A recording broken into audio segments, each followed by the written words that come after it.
ലോകത്തിലെ വലിയ ധ്യാന കേന്ദ്രം വാരാണസിയിലെ സുർവേദ് മഹാമന്ദിർ.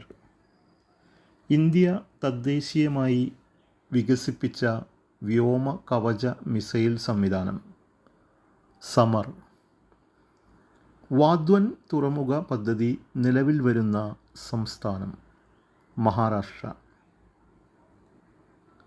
ഇന്ത്യയിൽ ക്രിക്കറ്റ് പിച്ച് ക്യൂറേറ്ററായ ആദ്യ വനിത ജസീന്ത കല്യാൺ. സംസ്ഥാനത്തെ ആദ്യ സമ്പൂർണ്ണ ഡിജിറ്റൽ സാക്ഷര മണ്ഡലം തളിപ്പറമ്പ്. ഇന്ത്യയുടെ UPI സേവനം 2024 ഫെബ്രുവരി മുതൽ ലഭ്യമായി തുടങ്ങിയ രാജ്യങ്ങൾ മൗറീഷ്യസ്, ശ്രീലങ്ക. ട്രാൻസ്ജെൻഡർ വിഭാഗത്തിൽപ്പെട്ടവർക്ക് സൗജന്യ ബസ് യാത്ര അനുവദിച്ച നഗരം ഡൽഹി. സമുദ്രത്തെയും അന്തരീക്ഷത്തെയും പഠിക്കാനായി നാസ വിക്ഷേപിച്ച ഉപഗ്രഹം പേസ്. ലക്ഷദ്വീപിലെ മിനിക്കോയിയിലെ ഇന്ത്യയുടെ പുതിയ നാവിക താവളം INS Jatayu. Mumbai central railway സ്റ്റേഷൻ്റെ പുതിയ പേര് നാനാ ജഗ്നാഥ് ശങ്കർ സേത്ത് സ്റ്റേഷൻ.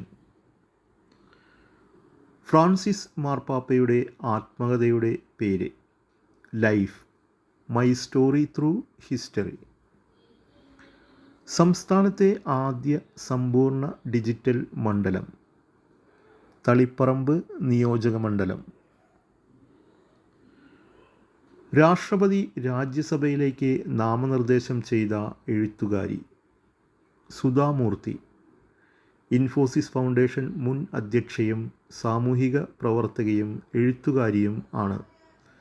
ഇൻഫോസിസ് സ്ഥാപക ചെയർമാൻ NR നാരായണമൂർത്തിയുടെ ഭാര്യയാണ്.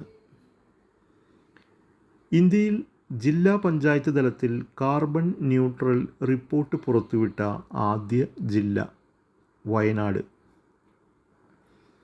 ലക്ഷദ്വീപിൽ പ്രവർത്തനം ആരംഭിക്കുന്ന ഇന്ത്യയുടെ പുതിയ നാവികത്താവളം INS ജഡായു.